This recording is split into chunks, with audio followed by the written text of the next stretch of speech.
ఇప్పుడు ఏమి అర్జెంట్ వచ్చేసిందని అతన్ని ఇమీడియట్గా మీరు బయట తీసుకురావాల్సి వచ్చింది. ఓ 4-5 వైసీపీ కార్యకర్తలు అని చెప్పి బయటకు వచ్చి అతను మాకు సంబంధం లేదంటున్నారు. ఎవరికి సంబంధం లేదు?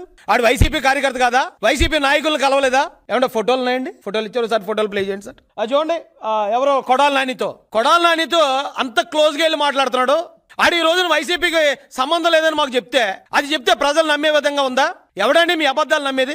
సిగ్గు ఎగ్గు లేకుండా అబద్ధాలు చెప్తున్నారు.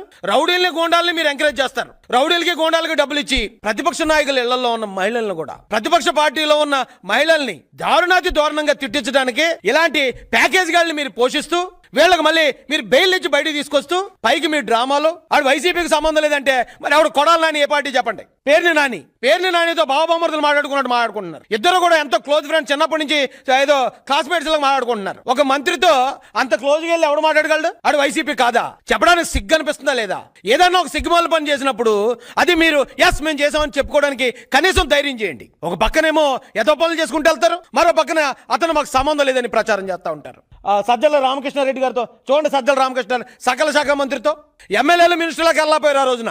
ఈ 420 గాడు, ఈ బూతురాయుడు గాడు ఇటు వెళ్ళి ఎలా కలవగలిగాడండి? అంటే ఎలాంటి టీంని మెయింటైన్ చేస్తారు? ప్రతిపక్ష నాయకుల్ని అటాక్ చేయడానికి, మానసికంగా కృంగదీయడానికి ఇలాంటి పెయిడ్ బ్యాచ్ల్ని, ఇలాంటి గోండాగాల్ని పోషించే వాళ్ళని గోండారాజు అనకపోతే ఏమంటారండి?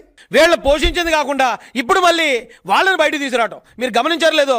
ఇందాక ఫస్ట్ వీడియో చూపించినప్పుడు అతను చెప్పింది ఏంటంటే లీగల్ టీము కేవలం ఈ రాష్ట్రంలో ఇద్దరి కోసం పనిచేసింది.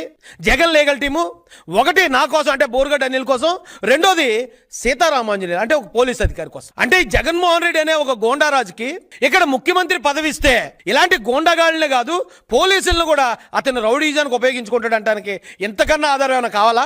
ఆ డైరెక్ట్ గా వచ్చి చెప్తున్నాడు, నేను జగన్మోహన్ రెడ్డి ప్రియ శిష్యుణ్ణి, నాకు అతనే నన్ను పిలిపించాడు అని చెప్తూనే మేము పోలీసులు ఏకమయ్యాం. 2019 నుంచి 24 దాకా ఇలాంటి గోండాగాళ్ళు పోలీసులు ఏకమయ్యి మేము జగన్ కోసం పనిచేసామని క్లియర్ గా టెస్ట్ మోన్ ఇస్తా ఉంటే, ప్రజలందరి ముందు మాట్లాడుతూ ఉంటే ఆడు మావోడు కాదని చెప్పి ఆడుతున్న మీ డ్రామాలు నమ్మేది ఎవడో?